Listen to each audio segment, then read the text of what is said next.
है the jungle book. Movie की starting में हम एक लड़के को भागते हुए देखते हैं जिसका नाम था मोगली। हम यहाँ देखते हैं कि एक ब्लैक पैंथर है जिसका नाम बगीरा है। इसी ने मोगली को पाल पोस के बड़ा किया था और जंगल में रहने वाली वुल्फ फैमिली को सौंप दिया था। जिसके बाद मोगली को रक्षा नाम की वुल्फ ने अपने बच्चों की तरह पाला और इस वुल्फ ग्रुप के लीडर का नाम था अकेला। इन सभी लोगों का एक ही एल्गोरिथम था कि साथ रहना है और हमेशा एक दूसरे की रक्षा करनी है। कहानी में आगे दिखाया जाता है कि समर सीजन होने के कारण यहाँ पे पानी की बहुत ज्यादा किल्लत हो गई थी। इसी कारण एक जल संधि तय की गई। जल संधि का मतलब था कि सभी लोग नदी में पानी पीने आएंगे और कोई भी यहाँ शिकार नहीं करेगा। कोई भी जानवर कितना भी बड़ा क्यों ना हो, लेकिन वो किसी को भी नहीं खाएगा। मोगली को यहाँ पे इंसानों की तरकीबें यानी कि जुगाड़ करने के लिए मना किया गया था। उसे कहा गया था कि तुम एक अच्छे वुल्फ तभी बन सकते हो जब तुम इंसानों की तरह जुगाड़ नहीं करो। यहाँ इंसान की खुशबू आ रही है। तब वुल्फ का लीडर अकेला कहता है कि ये इंसान हमारे साथ पे है जो कि हमारे साथ ही बड़ा हुआ है और इसे हम तुम्हें नहीं दे सकते हैं। तो शेर खान कहता है कि तुम लोगों को पता है कि अगर तुम लोग मेरे शिकार के बीच में आए तो हश्र क्या होगा, फिर से बारिशें आएंगी और फिर से तालाब भर जाएगा। तब इस लड़के को कौन बचा सकता है। ये कह के शेर खान वहाँ से चला जाता है और कुछ टाइम बाद में रेनी सीजन आ चुका था, यानी कि जल संधि का टाइम खत्म हो चुका था। हर जगह पानी आने लग गया था और नदियाँ भर चुकी थी। जंगल के सभी जानवरों के बीच मीटिंग होने लगती है जहाँ पे सारे वुल्फ और ब्लैक पैंथर यानी कि बगीरा भी था। मोगली को समझ आ चुका था कि सभी लोग उसके कारण बहुत बड़ा रिस्क मोल लेने वाले हैं। इसी वजह से वो अकेला के पास में जाता है और सभी को कहता है कि मैं यहाँ से चला जाऊंगा। बगीरा कहता है कि इसका जाना ही ठीक रहेगा। ये जिन लोगों के बीच में आया है वहाँ ये बिल्कुल सेफ रहेगा और न ही शेर खान इसे कुछ कर पाएगा। रक्षा जो कि उस बच्चे को खुद की माँ कहती थी, वो मोगली को जाने से मना कर देती है और कहती है कि मैं तुम्हें कहीं नहीं जाने दूंगी। लेकिन मोगली को फिर भी वहाँ से जाना पड़ता है। वो अपनी माँ से गले मिलके और उस जगह को छोड़ के चला जाता है। बगीरा मोगली के साथ काफी दूर तक था और जंगल में उसके साथ आगे बढ़ रहा था। तभी वो लोग हाथियों का बहुत बड़ा झुंड देखते हैं जहाँ बगीरा मोगली को सिखाता है कि ये हाथी इस जंगल के सबसे पहले और सबसे बड़े जानवर है, तो इनकी हमेशा रेस्पेक्ट करनी चाहिए और वो मोगली को झुकना सिखाता है। आगे जब बगीरा और मोगली एक सूखे से फील्ड में पहुँचते हैं तो बगीरा को कुछ सही नहीं लग रहा था। इसी कारण वो मोगली को कहता है कि तुम आगे की तरफ बढ़ो, जहाँ तुम्हें उजाला दिखता है, मैं तुम्हें वहीं मिलूंगा। तो मोगली कहता है कि तुम भी तो मेरे साथ चलो ना बगीरा। और तभी हम देखते हैं कि मोगली के ऊपर अटैक करने के लिए शेर खान यहाँ पे आ चुका था। बगीरा मोगली को कहता है कि तुम यहाँ से जान बचा के बस भागो। बगीरा शेर खान से लड़ता है लेकिन बगीरा इतना पावरफुल नहीं था कि वो शेर खान को हरा दे। यहाँ दूसरी तरफ शेर खान से बचता हुआ मोगली पहुँच जाता है बफेलोज के ग्रुप के अंदर, जहाँ वो देखता है कि खाई के अंदर सारी बफेलोज काफी तेजी से भाग रही थी, लेकिन मोगली कहीं नहीं जा सकता था। इसी कारण वो शेर खान को चकमा देके एक बफेलो के ऊपर बैठ के वहाँ से अकेला ही निकल जाता है। दूसरी तरफ वुल्फ का ग्रुप बैठा था जहाँ पे रक्षा के बच्चे खेल रहे थे। वहाँ अकेला जब शेर खान को आते हुए देखता है तो कहता है कि मोगली यहाँ से जा चुका है अपने लोगों के बीच में, तो तुम्हारा और हमारे लड़ने के बीच में कोई वजह नहीं बची है। तो शेर खान कहता है कि मैंने तुम लोगों को कहा था कि मेरे शिकार के बीच में मत आना, ये अब तुम्हारी गलती है। अब तुम खुद देखो कि तुमने कि जानवरों की जान बाजी पे लगा दी है। शेर खान यहाँ पे अकेला को पकड़ के एक ही बार में उस घाटी से नीचे फेंक देता है और उस जगह का अब खुद किंग बन जाता है, जहाँ पे कोई भी वुल्फ शेर खान से आके नहीं लड़ पाता है। दूसरी तरफ मोगली की जब आंखें खुलती है तो वो देखता है कि ये बफेलोज एक ऐसे माउंटेन पे चल रहे थे जिसके ऊपर से ये कभी भी फिसल सकते थे। तभी मोगली ऊपर देखता है कि ऊपर से ये माउंटेन और सारे ट्रीज नीचे की तरफ आ रहे हैं। वो इस डिजास्टर से बचने के लिए सीधा पानी में कूद जाता है, जहाँ एक बड़े से पेड़ की मदद से वो एक घने जंगल में पहुँच चुका था। लेकिन मोगली खुद को पाता है कि वो एक ऐसे जंगल में फंस चुका है जहाँ पे दूर दूर तक उसका कोई भी साथी नहीं है। और तभी उसके पास में से एक आवाज आती है कि मैं तुम्हारा ख्याल रखूंगी। गाइस, ये थी गा जो कि एक बहुत बड़ी स्नेक थी। वो मोगली की आंखों में देखी एक ऐसा इल्यूजन क्रिएट करती है जिससे मोगली को खुद का पास्ट याद आता है। वो मोगली को बताती है कि एक ऐसा रक्त फूल है जिससे कि पूरा जंगल डरता है। रक्त फूल का मतलब है गाइस आग। वो मोगली को बताती है कि तुम इंसान की प्रजातियों में से एक हो। तुम्हारे फादर एक टूरिस्ट थे जो कि यहाँ पे आए। शेर खान तुम्हारे फादर से लड़ने में इतने बिजी हो गए थे कि उन्होंने एक छोटा बच्चा देखा ही नहीं। तुम्हारे फादर ने तुम्हारी जान बचाने के लिए रक्त फूल से शेर खान के ऊपर बहुत अटैक किए। इसी कारण पूरा जंगल शेर खान के चेहरे पे हुए घाव से डरते हैं। और इसके बाद में तुम्हें बगीरा मिला, जिसने तुम्हें वुल्फ फैमिली के पास में छोड़ दिया। तो अब से तुम मेरे पास में रहोगे। कां मोगली को खाने ही वाली थी कि तभी वहाँ पे पहुँच जाता है एक बड़ा सा बियर, जो कि मोगली को बचा लेता है। मोगली की जब फिर से आंखें खुलती है तो वो खुद को एक केव में पाता है, जिसके सामने एक बियर बैठा था जिसका नाम था बल्लू। बल्लू मोगली को कहता है कि मैंने तेरी जान फोकट में नहीं बचाई है, तुझे इसके लिए मेरी मदद करनी पड़ेगी। तो मोगली कहता है कि मैं तुम्हारी कोई मदद नहीं करने वाला, मुझे बस यहाँ से जाना है जहाँ पे मेरे जैसे लोग रहते हैं। तो बल्लू मोगली को कहता है कि तू मेरी थोड़ी सी मदद कर दे, क्योंकि विंटर सीजन आने वाला है और हम भालू उस समय कुछ भी नहीं कर पाते हैं। और इसके बाद में बल्लू मोगली को जुगाड़ लगाने के लिए कहता है, और मोगली जुगाड़ लगाने के लिए तो हमेशा ही रेडी रहता है। मोगली वहाँ पे तुरंत उस बड़े से माउंटेन के ऊपर जुगाड़ लगा के पहुँच जाता है, लेकिन जैसे ही वो शहद निकालता है तभी मोगली को बहुत सारी मक्खियाँ भी काट लेती है। बल्लू इतना सारा शहद देखने के बाद में तो मोगली को अकेला जाने ही नहीं देता। वो बोलता है कि मोगली तू यहीं रुक जा, हम दोनों मिलके बहुत सारा शहद इकट्ठा करेंगे और पूरी सर्दियाँ बैठ के उसे खाते रहेंगे। मोगली फिर भी नहीं मानता है और फिर से जंगल की तरफ जाने लगता है और कहता है कि मुझे बगीरा ने मना किया है यहाँ पे रुकने के लिए। बल्लू कहता है कि बगीरा तो अपना यार ही है, तुम मेरे साथ रुक सकते हो।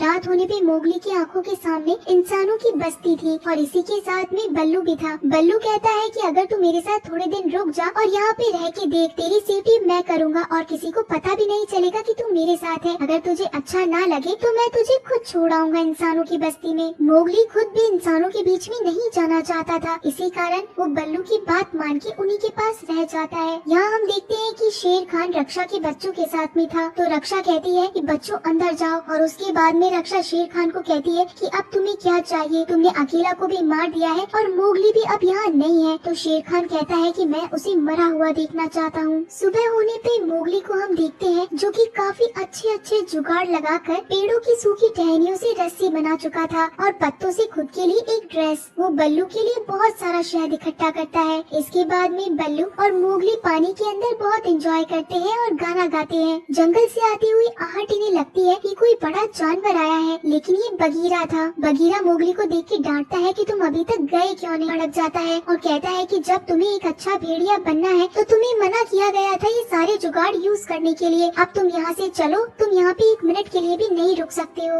यहाँ रात होने पे सभी जानवर सो रहे थे, लेकिन तभी वहाँ पे हाथियों की चिंगाड़ने की आवाजें आ रही थी। इसी कारण मोगली जग जाता है और तभी पैर जाके देखता है कि आखिर बात क्या है। वो देखता है कि हाथियों का एक छोटा सा बच्चा एक गड्ढे के अंदर गिर चुका है, जो कि बाहर नहीं निकल पा रहा है। इसी कारण मोगली अपने से बनाई हुई रस्सियाँ लेता है और उस हाथी के बच्चे को बचा लेता है। वो हाथी एक तरीके से ये चीज देख के खुश थे कि इंसान उनकी मदद भी कर सकते हैं। दूसरी तरफ बगीरा और बल्लू कहते हैं कि ये बहुत ही टैलेंटेड बच्चा है, अगर ये इंसानों के बीच गया तो वो इसे बिगाड़ देंगे। बगीरा बल्लू को कहता है कि अकीरा मारा गया है, शेर खान ने अकीरा को मार दिया था। तो बल्लू कहता है कि ये तो बहुत ही बुरी चीज है, क्या ये चीज मोगली को पता है? तो बगीरा कहता है कि उसे ये बात नहीं बतानी है, लेकिन सिर्फ एक तुम ही हो जो उसकी मदद कर सकता है। मोगली शेर खान का शिकार है और अब बल्लू को भी लगता है कि मोगली का इंसानों के बीच में रहना ज्यादा सेफ है। वो मोगली के पास जाके उसे बोलता है कि मुझे अब तुम्हारी जरूरत नहीं है, तुम मेरे दोस्त भी नहीं हो, मैंने बस तुम्हारा इस्तेमाल किया था। ये बात सुन के मोगली बहुत हर्ट हो जाता है और वहाँ से बिना सोचे समझे चला जाता है। वो जब पेड़ पे बैठा होता है तो एक मंकी उसके पास आता है, लेकिन तभी वहाँ पे बहुत सारे मंकी आके मोगली को उठा ले जाते हैं और मोगली को ऊपर से ऊपर फेंकने लगते हैं। यहाँ बगीरा और बल्लू भी मोगली का पीछा करते हुए काफी दूर तक आते हैं। इन मंकी के बीच में मंकियों की सारी ब्रीड शामिल थी। सारे मंकी मोगली को उठा के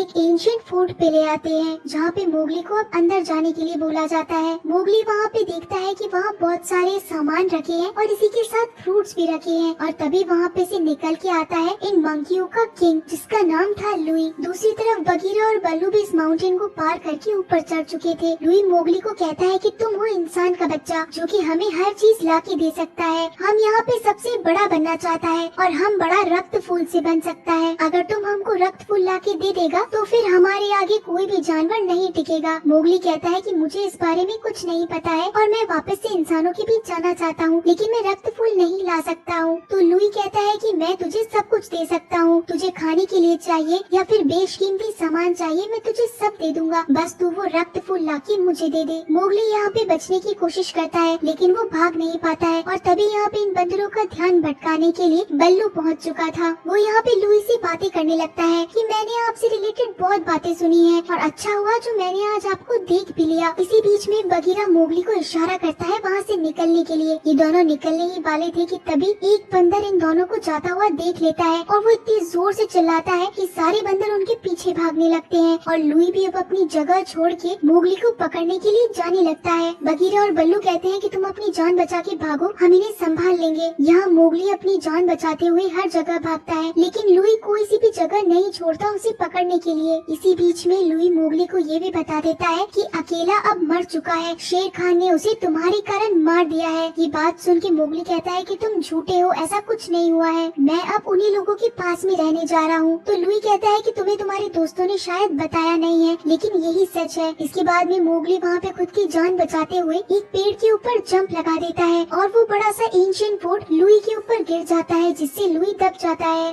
सारे मंकी आके वहाँ से पत्थर हटाने लगते हैं। बगीरा और बल्लू को लगता है कि मोगली इसके नीचे दब गया है लेकिन मोगली कहता है कि तुम लोग झूठे हो, तुम लोगों को बताना चाहिए था कि अकेला अब नहीं रहा है और अब मैं सच में जा रहा हूँ। मोगली यहाँ पे भागते हुए पहुँच जाता है इंसानों के बीच में जहाँ पे वो रक्त फूल को देखता है यानी कि आग को, और अब वो अपने हाथ में एक फायर फ्लेम ले लेता है जिसे लेके वो जंगल की तरफ भागता है। मोगली को नहीं पता था कि इसकी चिंगारी पूरे जंगल को बर्बाद कर सकती है और यही होता है। रास्ते में कुछ चिंगारी जंगल के सूखे पत्तों पे गिर जाती है। सभी लोग जब उस जलती हुई आग को देखते हैं तो नदी किनारे इकट्ठे हो जाते हैं लेकिन उन्हें पता चलता है कि ये तो उनका बेटा मोगली है। शेर खान मोगली को कहता है कि ये देखो तुमने क्या किया, जिस चीज से सब लोग डरते थे अब तुम भी वैसे ही बन गए हो, इंसानों के बीच जाके तुम हमको मारना चाहते हो। ये चीज सुन के मोगली उस फायर फ्लेम को फेंक देता है और बोलता है कि मैं इंसानों जैसा नहीं हूँ, मैं खुद से लड़ सकता हूँ और मैं तुमसे डरता बिल्कुल भी नहीं हूँ। तो शेर खान कहता है कि तुम्हारे और मेरे बीच में अब कोई भी नहीं आ सकता है। लेकिन तभी वहाँ पे मोगली की मदद करने के लिए सारे जानवर आगे आ चुके थे यानी कि बल्लू, बगीरा, रक्षा और सारे वुल्फ। सारे जानवर शेर खान के ऊपर अटैक कर देते हैं और उसे रोकने की कोशिश करते हैं। जहाँ दूसरी तरफ मोगली जलते हुए जंगल की तरफ पहुँचता है और एक फिर से जुगाड़ करता है। वो एक ऐसी झूलती हुई रस्सी बना देता है जिसके ऊपर वो बैठ भी सके। शेर खान मोगली का पीछा करते हुए उसी सूखे पेड़ की तरफ ऊपर चढ़ने लगता है जहाँ शेर खान मोगली को कहता है कि तुम्हारे पास बचने का कोई रास्ता नहीं है। इसी बीच शेर खान मोगली के ऊपर एक बार जोरदार अटैक दे शेर खान मोगली की तरफ कूदता है तो मोगली अपनी बनाई हुई रस्सी पे कूद जाता है जिससे शेर खान उस जलते हुए जंगल में गिर जाता है। यहाँ दूसरी तरफ जंगल में सारे घायल जानवर मोगली के बारे में सोच रहे थे कि आखिर मोगली जिंदा होगा या नहीं होगा और तभी वहाँ से मोगली निकल के आता है, वो भी हाथी के ऊपर बैठ के। जैसा कि बताया गया था कि जहाँ हाथी अपने दांत गाड़ेंगे वहीं से नदियाँ शुरू हो जाएंगी। हूबहू हाथियों ने यही किया, उन्होंने वाटरफॉल का रास्ता बदल दिया जिससे कि वो पानी बहने लगा जंगल की तरफ और जंगल की सारी आग बुझ गई। सभी लोग शेर खान से बच के बहुत खुश थे और मोगली के जिंदा होने पे उन्हें बहुत प्राउड था। हम देखते हैं कि मोगली अब फिर से अपने लोगों के बीच में था जहाँ अब इन जानवरों के लीडर रक्षा बन चुकी थी और फिर से मोगली अपना वही एल्गोरिथम दोहराता है कि सबके साथ रहना है और सबकी रक्षा करनी है। बल्लू भी अब इन लोगों के साथ में ही रहने लगता है और इसी के साथ गाइस ये मूवी यहीं पे खत्म होती है। तो आप सभी लोगों को